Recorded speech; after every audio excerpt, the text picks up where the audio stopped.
कौन नहीं खेलता माइनक्राफ्ट। कुछ लोग माइनक्राफ्ट की क्रिएटिव दुनिया में अपनी क्रिएटिविटी दिखाते हैं, तो कुछ लोग माइनक्राफ्ट की सर्वाइवल दुनिया में अब बहुत सारी मेहनत करके एंडर ड्रैगन को मार कर गेम कंप्लीट करते हैं। तो अगर आप सर्वाइवल वाले बंदे हो तो आपकी इन मॉन्स्टर्स से कभी ना कभी मुलाकात तो हुई होगी, लेकिन ये लोग थोड़े से सनकी टाइप लोग होते हैं। ये लोग मुलाकात नहीं, सीधे मुक्कालात करते हैं। और मुझे पता है कि बहुत बार आप लोग इनसे डर कर भागे ज़रूर होगे। ये वीडियो देखने के बाद आपका इन ज़ॉम्बीज़ से थोड़ा फाइट करना थोड़ा इजी हो जाएगा, क्योंकि हम लोग इसी टॉपिक के बारे में आज आपसे इस वीडियो में बात करने वाले हैं। और आज मैं आपको इस वीडियो में ये भी बताऊंगा कि किस मॉन्स्टर की किस चीज़ से फटती है, यानी कि उनकी वीकनेसेस। लेकिन उससे पहले मेरा नाम है वैभव और स्वागत है हमारे इस छोटे से चैनल रूबी फैक्ट्स में। इसमें हम लोग बात करते हैं गेमिंग से रिलेटेड बहुत सारी इंटरेस्टिंग चीज़ों के बारे में। तो अगर आप एक गेमर हैं तो इस चैनल को सब्सक्राइब करना तो बनता है। So now let's start our video. तो गाइस, हमारे माइनक्राफ्ट का जो पहला सबसे मोस्ट कॉमन मॉन्स्टर है वो है ये ज़ॉम्बीज़। डेवलपर्स ने इन ज़ॉम्बीज़ को सिर्फ आपको परेशान करने के लिए रखा है। ये लोग किसी भी वेपन का यूज़ नहीं करते हैं, लेकिन कभी कभार ये लोग शवल वगैरह लेके आ जाते हैं। इनके अटैक से ज़्यादा डैमेज भी नहीं होता है। वैसे तो आप लोग इनको ईजिली मार सकते हो किसी भी वेपन से, लेकिन बहुत बार क्या होता है कि ये लोग ग्रुप में आते हैं और आपका इनसे थोड़ा फाइट करना थोड़ा मुश्किल पड़ जाता है। तो इस सिचुएशन में क्या किया जाए? तो इनसे बचने का एक तरीका तो ये है कि आप लोग किसी एक जगह पर खड़े होके 2 ब्लॉक्स की हाइट पर चले जाओ ऊपर के साइड में। और अगर आप लोगों के पास कोई वेपन है जैसे कि बो या फिर तो स्वॉर्ड, आप लोग इनके ऊपर इजीली अटैक करके इनको मार सकते हो। तो ये एक बेस्ट तरीका है इनसे बचने का। और दूसरा तरीका ये है कि आप लोग इन दिन का इंतज़ार करो, क्योंकि ये इन लोगों की कमज़ोरी है कि ये लोग सनलाइट से डरते हैं। सनलाइट में ये लोग बिल्कुल भी सर्वाइव नहीं कर सकते हैं।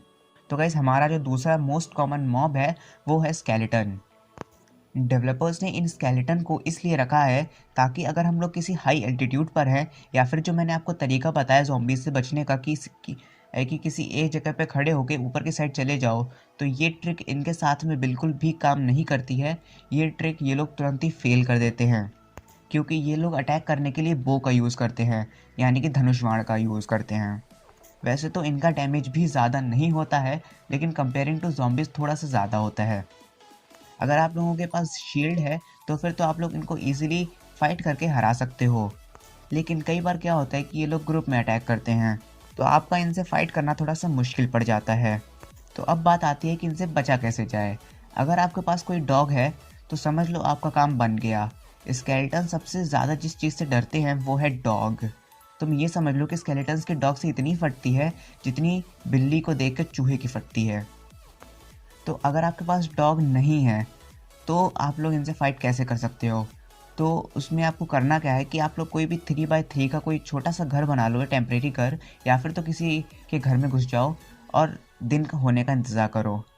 बस यही एक तरीका है इनसे बचने का, या फिर तो आपके पास डॉग होना चाहिए। और अगर ये नहीं हो, अगर आप लोग इनमें से कुछ भी नहीं कर सकते हो तो एक काम करो। अब हम लोग बात कर लेते हैं हमारे तीसरे मोस्ट कॉमन मॉन्स्टर के बारे में, जो कि है हमारा क्रीपर। डेवलपर्स ने इन क्रीपर्स को इसलिए रखा है ताकि अगर हम लोग किसी घर के अंदर हैं, या फिर जो मैंने आपको स्केलेटन से बचने का तरीका बताया कि 3x3 का कोई टेम्परेरी घर बना लो, तो ये ट्रिक क्रीपर्स के साथ में काम नहीं करती है। ये लोग इस ट्रिक को तुरंत ही फेल कर देते हैं। वैसे तो ये लोग अच्छा खासा डैमेज दे देते हैं।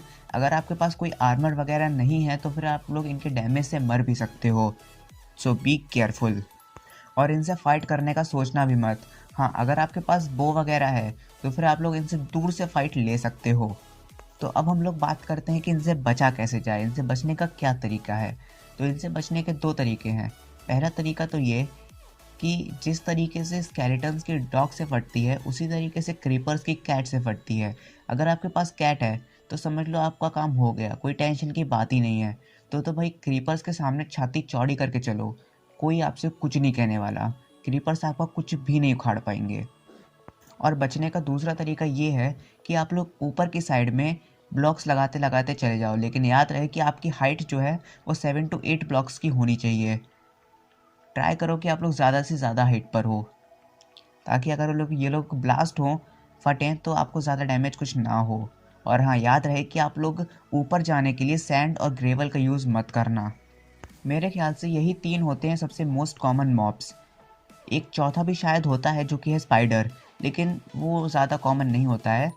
तो अगर आप लोग को उनसे बचना है तो मैं आपको शॉर्ट में बता देता हूँ।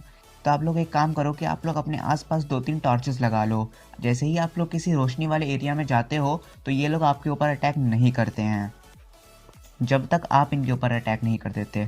तो अब हमने बात कर ली कि अगर ज़ॉम्बी अटैक करें तो उनसे कैसे बचें, स्केलेटन अटैक करें तो उनसे कैसे बचें, क्रीपर अटैक करें तो उनसे कैसे बचें, और अगर स्पाइडर भी अटैक करे तो उनसे कैसे बचें। लेकिन अगर क्या हो कि ये लोग एक साथ अटैक करें, एक ग्रुप में अटैक करें, तो इस सिचुएशन में बचने का एक तरीका है कि आप लोग ज़मीन के अंदर तक, यानी कि 7 to 8 ब्लॉक्स तक डीप, मतलब खोदते हुए नीचे चले जाओ ज़मीन के अंदर। तो फिर अगर आप लोग ज़मीन के अंदर हो गए तो फिर आप लोगों का कोई कुछ नहीं बिगाड़ सकता, और इंतज़ार करो दिन होने का। और हाँ, याद रहे कि आप लोग 7 to 8 ब्लॉक्स गहरे में होने चाहिए। सो दैट्स इट गाइज, आज के लिए बस इतना ही। आई होप आपको वीडियो पसंद आई होगी। अगर तो वीडियो पसंद आई हो तो चैनल को सब्सक्राइब करके वीडियो को लाइक ज़रूर कर देना। और गाइज मैं मिलता हूँ आपसे अगली वीडियो में, तब तक के लिए गुड बाय। क्यों? क्योंकि अब माइनक्राफ्ट खेलने भी तो जाना है।